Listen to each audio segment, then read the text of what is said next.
ಕಾಂಗ್ರೆಸ್ಸಿನ ದೆಹಲಿ ನಾಯಕರು ಮುಖ್ಯಮಂತ್ರಿಗಳು ಮತ್ತು ಉಪಮುಖ್ಯಮಂತ್ರಿಗಳನ್ನು ಅರ್ಜೆಂಟ್ ಬನ್ನಿ ಅಂತ ಕರೆದು ಇಬ್ಬರು ಹೋಗಿದ್ದಾರೆ.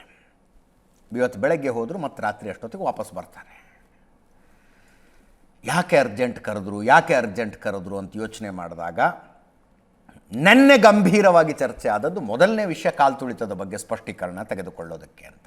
ಎರಡನೇದ್ದು ಸಚಿವ ಸಂಪುಟ ಪುನಾರಚನೆ. ಮೂರನೇದ್ದೇನು ಆ 4 ಜನ MLCಗಳನ್ನು ಮಾಡಬೇಕಲ್ಲ, ಆ ಪಟ್ಟಿಯ ಬಗ್ಗೆ ಚರ್ಚೆ ಮಾಡೋದಕ್ಕೆ ಇತ್ಯಾದಿ ಇತ್ಯಾದಿ.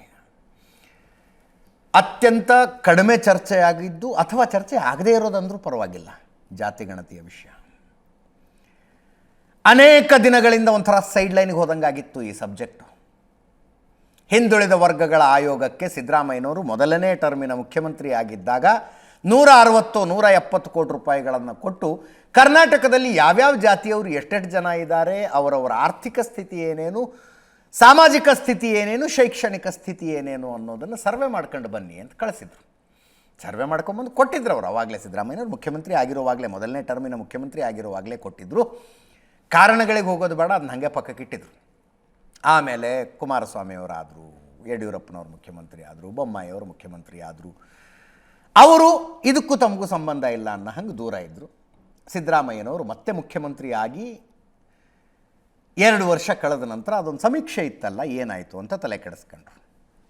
ಅದನ್ನು ರಿಸೀವ್ ಮಾಡ್ಕೊಂಡ್ರು, ಕ್ಯಾಬಿನೆಟ್ನಲ್ಲಿ ಇಟ್ಟರು. ಇದ್ರ ಬಗ್ಗೆ ಚರ್ಚೆ ಮಾಡೋಣ ಅಂತ ಅದರ ಒಂದಷ್ಟು ಸಾರಾಂಶವನ್ನು ಕ್ಯಾಬಿನೆಟ್ ಕೊಲಿಗೆಗಳಿಗೆ ಹಂಚಿದ್ರು. ಕ್ಯಾಬಿನೆಟ್ ಕೊಲಿಗೆಗಳಿಗೆ ಹಂಚಿದ ಮೇಲೆ ಅದನ್ನು ಹೊರಗಡೆ ಬಂತು ಅಂತಲೇ ಅರ್ಥ. ಹೊರಗಡೆ ಬಂತು, ಚರ್ಚೆಗಳು ಶುರುವಾದವು, ಪರ ವಿರುದ್ಧ ಇತ್ಯಾದಿ ಇತ್ಯಾದಿ.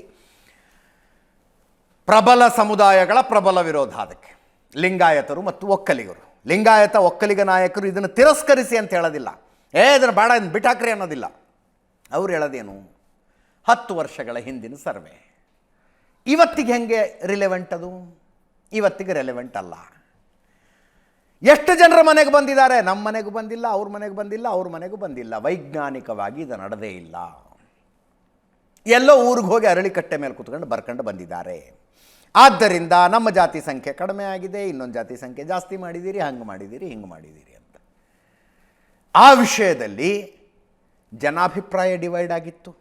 ಸಿದ್ದರಾಮಯ್ಯನವರ ಕ್ಯಾಬಿನೆಟ್ನ ಅಭಿಪ್ರಾಯ ಡಿವೈಡ್ ಆಗಿತ್ತು. ಸಮುದಾಯವಾರು ಅಭಿಪ್ರಾಯಗಳ ಡಿವೈಡ್ ಆಗಿತ್ತು. ಅರ್ಥಾತ್ ಲಿಂಗಾಯತರು ಒಕ್ಕಲಿಗರು ಒಂದು ಕಡೆ ಇದ್ದರು, ಅಹಿಂದ ಸಮುದಾಯಗಳವರು ಇನ್ನೊಂದು ಕಡೆ ಇದ್ದರು.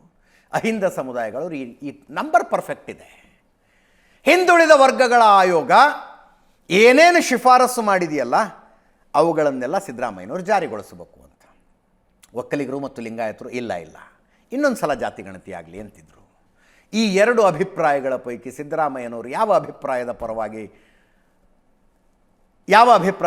ಸಿದ್ದರಾಮಯ್ಯನವರಿದ್ದರು? No prize for guessing. Ahinda ಸಮುದಾಯದ ಅಭಿಪ್ರಾಯದ ಪರವಾಗಿ ಸಿದ್ದರಾಮಯ್ಯನವರಿದ್ದರು. ಅಹಿಂದ ಸಮುದಾಯದ ಅಭಿಪ್ರಾಯದ ಪರವಾಗಿ ಮತ್ತೊಮ್ಮೆ ಯಾಕೆ ಸರ್ವೆ ಅಂತಿದ್ರು ಅವರು. 160-170 ಕೋಟಿ ಖರ್ಚು ಮಾಡಿದ್ದೀವಿ ಇದಕ್ಕೆ ಅಂತ. ಹೈಕಮಾಂಡ್ ಇಬ್ಬರನ್ನೂ ದಿಲ್ಲಿಗೆ ಕರೆದು ಇನ್ನೊಂದು ಸಲ ಸರ್ವೆ ಮಾಡಿ ಅಂತ ಹೇಳ್ತು. ಇನ್ನೊಂದು ಸಲ ಸರ್ವೆ ಆಗಬೇಕು ಅಂತ ಹೈಕಮಾಂಡ್ ಹೇಳ್ತು. ಅದರ ಅರ್ಥ ಏನು? ನಿಮಗೆ ಪೊಲಿಟಿಕಲಿ ಇನ್ಸೈಡ್ ಮಾತಾಡಬೇಕು ಅಂದರೆ, ಕ್ಯಾಬಿನೆಟ್ಗೆ ಈ ವರದಿ ಬಂದ ನಂತರ ಕ್ಯಾಬಿನೆಟ್ನಲ್ಲಿ ಯಾರ್ಯಾರು ಏನೇನು ಮಾತಾಡಿದ್ರು ಅನ್ನುವ ರಿಪೋರ್ಟ್ಗಳನ್ನು ನಾವು ತರಿಸ್ಕೊತಾ ಇದ್ವಿ. ಯಾರು ಜೋರಾಗಿ ವಿರೋಧ ಮಾಡಿದ್ರು, ಯಾರು ಮೇಜು ಕುಟ್ಟಿ ವಿರೋಧ ಮಾಡಿದ್ರು, ಯಾರು ಈ ಜಾತಿ ಗಣತಿಯ ಸಪೋರ್ಟಿಗೆ ನಿಂತ್ಕೊಂಡ್ರು, ಎಲ್ಲ ವಿವರಗಳನ್ನು ತರಿಸ್ಕೊತಿದ್ವಿ. DK ಶಿವಕುಮಾರ್ ಉಪಮುಖ್ಯಮಂತ್ರಿಗಳು ಆ ಕಡೆನೂ ಇಲ್ಲ ಈ ಕಡೆನೂ ಇಲ್ಲ ಅನ್ನೋ ಹಂಗೆ ಮಾತಾಡ್ತಿದ್ರು. ಆರಂಭದಲ್ಲಿ ಈ ವರದಿಯನ್ನು ಸರ್ಕಾರ ಸ್ವೀಕಾರ ಮಾಡುತ್ತೆ ಅಂದಾಗ ನಿರ್ಮಲಾನಂದ ಸ್ವಾಮೀಜಿಗಳ ನೇತೃತ್ವದಲ್ಲಿ ಮುಖ್ಯಮಂತ್ರಿಗಳಿಗೆ ಒಂದು ಪತ್ರ ಬರೆದ್ರು, ಸ್ವೀಕಾರ ಮಾಡಬಾರ್ದು, ಇದು ಅವೈಜ್ಞಾನಿಕವಾಗಿದೆ ಅಂತ. ಅದಕ್ಕೆ ಸೈನ್ ಹಾಕಿದ್ರು DK ಶಿವಕುಮಾರ್.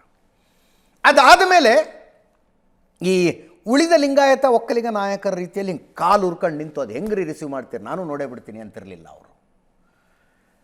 ಇವತ್ತಿನ ಬೆಳವಣಿಗೆ ನೋಡಿದಾಗ ನನಗೆ ಅನ್ನಿಸ್ತಾ ಇರೋದು, ಬಹುಶಃ DK ಶಿವಕುಮಾರ್ ಅವ್ರ ಮನಸ್ಸಲ್ಲೇ ಅನ್ಕೋತಿದ್ರು, ಏನು ನೀವು ಇಲ್ಲಿ ಏನು ಚರ್ಚೆ ಮಾಡ್ಕೋತಿರು ಮಾಡ್ಕೊಳ್ಳಿ, ದಿಲ್ಲಿಲಿ ಏನು ಮಾಡಿಸ್ಬೇಕು ನಾನು ಮಾಡಿಸ್ತೀನಿ ಅಂತ. ಲಿಂಗಾಯತ ಒಕ್ಕಲಿಗ ಸಮುದಾಯದ ಆಗ್ರಹ ಇದ್ದದ್ದು ಇನ್ನೊಮ್ಮೆ ಸರ್ವೆ ಆಗಬೇಕು ಅಂತ ಇವತ್ತು ಕಾಂಗ್ರೆಸ್ ಹೈಕಮಾಂಡು ಹೇಳ್ತು, ಇನ್ನೊಮ್ಮೆ ಸರ್ವೆ ಆಗಬೇಕು ಅಂತ. What does it mean politically? ರಾಜಕೀಯವಾಗಿ ಇದರ ಅರ್ಥ ಏನು? DK ಶಿವಕುಮಾರ್ ಅವರು ಮತ್ತೊಮ್ಮೆ ತೋರಿಸ್ಕೊಟ್ರು ದಿಲ್ಲಿ ಹೈಕಮಾಂಡ್ ನನ್ನ ಪರವಾಗಿದೆ ಅಂತ. ಮತ್ತೊಮ್ಮೆ ತೋರಿಸಿಕೊಟ್ರು. ಸುಮ್ಮನೆ ಲೆಕ್ಕ ಹಾಕೊಳ್ಳಿ ನೀವು. ಸಿದ್ದರಾಮಯ್ಯನವರ ಬೆಂಬಲಿಗರು ಹಾಸನದಲ್ಲೊಂದು ಸಮಾವೇಶ ಮಾಡ್ತೀನಿ ಅಂತ ಹೊರಟಿದ್ರು. ಸಿದ್ದರಾಮಯ್ಯ ಸ್ವಾಭಿಮಾನಿ ಸಮಾವೇಶ. ಡಿ ಕೆ ಶಿವಕುಮಾರ್ ಅವರು ದಿಲ್ಲಿಯಿಂದ ಹೇಳಿಸಿದ್ರು, ನೋ ಏನೇ ಆದರೂ KPCC ಕಾರ್ಯಕ್ರಮ ಅಂತ ಆಗಬೇಕು, ಡಿ ಕೆ ಶಿವಕುಮಾರ್ ಅವರ ಅಧ್ಯಕ್ಷತೆಯಲ್ಲಿ ಆಗಬೇಕು ಅಂತ. ಇದಕ್ಕಿಂತ ಮುಂಚೆ ಸಿದ್ದರಾಮಯ್ಯನವರು ಮುಖ್ಯಮಂತ್ರಿ ಆಗೋದಕ್ಕಿಂತ ಮುಂಚೆ ಸಿದ್ದರಾಮಯ್ಯನವರ ಬರ್ಡೇ ದಾವಣಗೆರೆಯಲ್ಲಾದಾಗ 75ನೇ ವರ್ಷದ ಹುಟ್ಟುಹಬ್ಬ ದಾವಣಗೆರೆಯಲ್ಲಾದಾಗಲೂ ಕೂಡ ಡಿ ಕೆ ಶಿವಕುಮಾರ್ ದಿಲ್ಲಿಯಿಂದ ಏನು ಹೇಳಿಸಿ ಏನು ಮಾಡಿಸ್ಬೇಕು ಅದನ್ನೇ ಮಾಡಿಸಿದ್ರು. ಹಾಸನದ ಸಮಾವೇಶದ ವಿಷಯದಲ್ಲೂ ಅದನ್ನೇ ಮಾಡಿಸಿದ್ರು. ಅದಾದ ಮೇಲೆ ಈ ದಲಿತ ಶಾಸಕರು ಸಚಿವರುಗಳು ಸೇರ್ಕೊಂಡು ಅಲ್ಲಲ್ಲಿ ಮೀಟಿಂಗ್ ಶುರು ಮಾಡಿದ್ರು. ಅಲ್ಲಲ್ಲಿ ಮೀಟಿಂಗು. ಯಾಕ್ರಿ ಮೀಟಿಂಗ್ ಸೇರಿದ್ರಿ ಅಂದರೆ ಹಾಸ್ಟೆಲ್ಗಳಲ್ಲಿ ಸಮಸ್ಯೆ ಆಗ್ತಾ ಇದೆ ದಲಿತ ಮಕ್ಕಳಿಗೆ, ಅದನ್ನು ಚರ್ಚೆ ಮಾಡೋದಕ್ಕೆ ನಾವು ಮೀಟಿಂಗ್ ಸೇರಿದ್ದೀವಿ ಅಂತ. ದಲಿತ ಶಾಸಕರುಗಳು ಸಚಿವರುಗಳೆಲ್ಲ ಸೇರ್ಕೊಂಡು ಮೀಟಿಂಗು. ಡಾಕ್ಟರ್ ಪರಮೇಶ್ವರ್ ಗೃಹ ಸಚಿವರು ಒಂದು ಡಿನ್ನರ್ ಅರೇಂಜ್ ಮಾಡಿದ್ರು ಅವ್ರಿಗೆ, ಬನ್ನಿ ರಾತ್ರಿ ಒಂದು ಊಟಕ್ಕೆ ಸೇರೋಣ ಅಂತ. ಎಲ್ರಿಗೂ ಕರೆ ಹೋಯ್ತು. ಎಲ್ಲ ದಲಿತ ಶಾಸಕರು ಸಚಿವರುಗಳು ಈ ಸಭೆಗೆ ಬರಬೇಕು, ಊಟಕ್ಕೆ ಬರಬೇಕು ಅಂತ. ಈ ಡಿನ್ನರ್ ಮಾಡಬೇಡಿ, ಈಗ ಮಾಡಬೇಡಿ ಅಂತ ಪರಮೇಶ್ವರಿಗೆ ಫೋನ್ ಯಾರಿಂದ ಬಂತು? ರಣದೀಪ್ ಸಿಂಗ್ ಸುರ್ಜೇವಾಲಾ ಫೋನ್ ಮಾಡಿದ್ರು. ಅದು ಹೆಂಗೆ ಇಷ್ಟು ಅಥೆಂಟಿಕೇಶನ್ನಾಗಿ ಹೇಳ್ತೀರಿ ನೀವು ಅಂತ ಕೇಳಬೇಡಿ. ಪರಮೇಶ್ವರ್ ಪತ್ರದ ಮೂಲಕ ಅದನ್ನ ಹೇಳಿದ್ರು. ನಾವೆಲ್ಲ ಅರೇಂಜ್ಮೆಂಟ್ ಮಾಡ್ಕೊಂಡ್ಬಿಟ್ಟಿದ್ವಿ, ರಣದೀಪ್ ಸಿಂಗ್ ಸುರ್ಜೇವಾಲಾ ಫೋನ್ ಮಾಡಿ ಈಗ ಮಾಡಬೇಡಿ ಅಂತಿದ್ದಾರೆ, ಆದ್ದರಿಂದ ಕ್ಯಾನ್ಸಲ್ ಮಾಡ್ತಾ ಇದ್ದೀವಿ ಅಂತ ಡಾಕ್ಟರ್ ಪರಮೇಶ್ವರ್ ಪತ್ರ ಬರೆದು ಮಾಧ್ಯಮ ಹೇಳಿಕೆಯನ್ನು ರಿಲೀಸ್ ಮಾಡಿದ್ರು. ಅದಾದ ಮೇಲೆ ಸಿದ್ದರಾಮಯ್ಯ ಬೆಂಬಲಿಗರ ಕ್ಯಾಬಿನೆಟ್ ರೀಶಫಲ್ ಮಾಡಿ ಅಂತ ದಿಲ್ಲಿಗೆ ಎಡ್ತಾಕ್ತಾನೇ ಇದ್ದಾರೆ. ಹೈಕಮಾಂಡ್ ಹೂ ಅಂತಿಲ್ಲ, ಓಕೆ ಅಂತಿಲ್ಲ. ಅದಕ್ಕೆ ಡಿ ಕೆ ಶಿವಕುಮಾರರನ್ನು KPCC ಅಧ್ಯಕ್ಷ ಸ್ಥಾನದಿಂದ ಕೆಳಗಿಳಿಸಬೇಕು, ನಮ್ಮನ್ನು ಅಧ್ಯಕ್ಷನ ಮಾಡಬೇಕು ಅಂತ ಸಿದ್ದರಾಮಯ್ಯ ಬಣದವರು ದಿಲ್ಲಿಗೆ ಎಡ್ತಾಕ್ತಾನೇ ಇದ್ದಾರೆ. ಹೋಗ್ತಾರೆ ಬರ್ತಾರೆ, ಕೆಲಸ ಆಗ್ತಿಲ್ಲ. ಆರ್ಗ್ಯುಮೆಂಟು ಮಾಡ್ತಾರೆ ಅವರು. ಲೋಕಸಭಾ ಚುನಾವಣೆ ಮುಗಿಯೋ ತನಕ ಡಿ ಕೆ ಶಿವಕುಮಾರ್ KPCC ಅಧ್ಯಕ್ಷರಾಗಿ ಮುಂದುವರಿತಾರೆ ಅಂದಿದ್ರಿ. ಲೋಕಸಭಾ ಚುನಾವಣೆ ಮುಗಿದು 1 ವರ್ಷ ಆಯಿತು, ಯಾವಾಗ ಬದಲಾವಣೆ ಮಾಡ್ತೀರಿ ಅಂತ ಕೇಳಿದ್ರು. ಬಹಿರಂಗವಾಗಿ ಮಾಧ್ಯಮಗಳ ಮುಂದೆ ಮಾತಾಡಿದ್ರು. ಹೈಕಮಾಂಡ್ ಅದನ್ನು ಕಿವಿಗೆ ಹಾಕತ್ತಾ ಇಲ್ಲ. ಕೆಲವು ಇನ್ಸ್ಟೆನ್ಸ್ಗಳನ್ನು ಹೇಳಿದೆ ನಾನು ನಿಮಗೆ, ನಡೆದಿರುವ ಬೆಳವಣಿಗೆಗಳನ್ನು ಹೇಳಿದೆ. ಈ ಅಷ್ಟೂ ಬೆಳವಣಿಗೆಗಳಲ್ಲಿ ಒಂದೇ ಒಂದು ಸಲನೂ ದಿಲ್ಲಿ ನಾಯಕರು ಸಿದ್ದರಾಮಯ್ಯನವರ ಪರವಾಗಿ ನಿಂತ್ಕೊಳ್ಳಿಲ್ಲ. ಒಂದು ಸಲನೂ ನಿಂತ್ಕೊಳ್ಳಿಲ್ಲ. ದಿಲ್ಲಿಯಲ್ಲಿ ಡಿ ಕೆ ಶಿವಕುಮಾರ್ ಹೇಳಿದ್ದೇ ನಡೀತಾ ಇದೆ. ಇವತ್ತು ಮತ್ತೊಂದು ಉದಾಹರಣೆ, ಮರು ಸರ್ವೆ. ಮೀಟಿಂಗ್ ಆದಮೇಲೆ KC ವೇಣುಗೋಪಾಲ್ ಬಂದು ಮಾಧ್ಯಮಗಳಿಗೆ ಅದನ್ನು ಹೇಳ್ತಾರೆ. ಸಿದ್ದರಾಮಯ್ಯನವರ ಮುಖಚರ್ಯೆ, ಬಾಡಿ ಲ್ಯಾಂಗ್ವೇಜು ನೋಡಿದ್ರೆ ಮೆಸೇಜ್ ಏನು ಕನ್ವೆ ಆಗಬೇಕು ಆಗೋ ಹಂಗಿತ್ತು. ಇಲ್ಲಿಂದ ಕರ್ನಾಟಕ ಭವನಕ್ಕೆ ಬಂದರು, ಪತ್ರಕರ್ತರು ಏನೋ ಪ್ರಶ್ನೆ ಕೇಳಿದ್ರು ಅಂತ ಅವ್ರ ಮೇಲೂ ರೇಗಾಡಿದ್ರು. ಕೇಳಿಸ್ಕೊಳ್ಳಿ ಅವರು.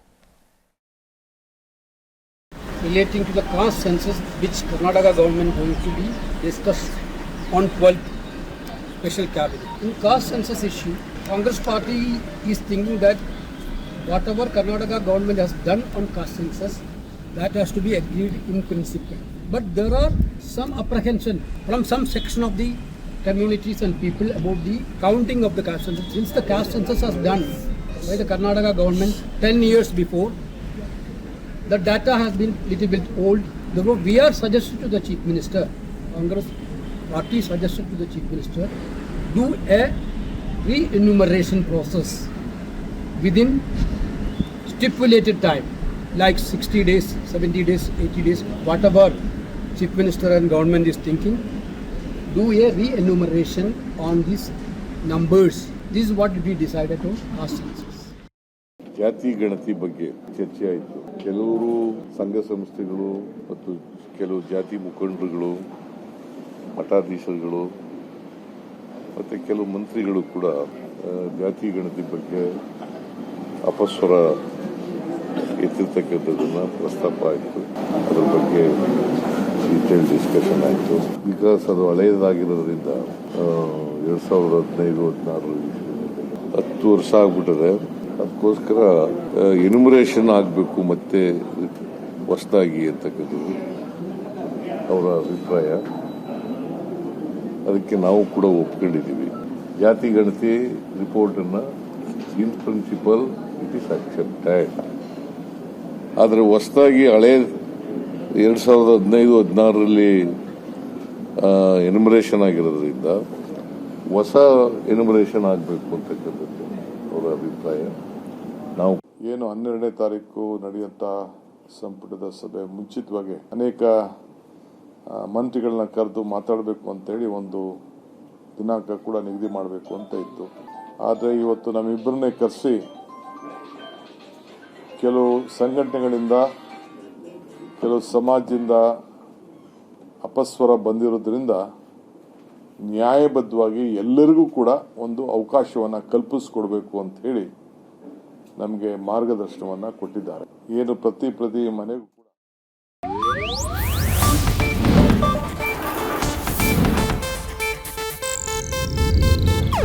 ಇದು ಏಷ್ಯಾನೆಟ್ ನ್ಯೂಸ್ ನೆಟ್ವರ್ಕ್ ಪ್ರಸ್ತುತಿ.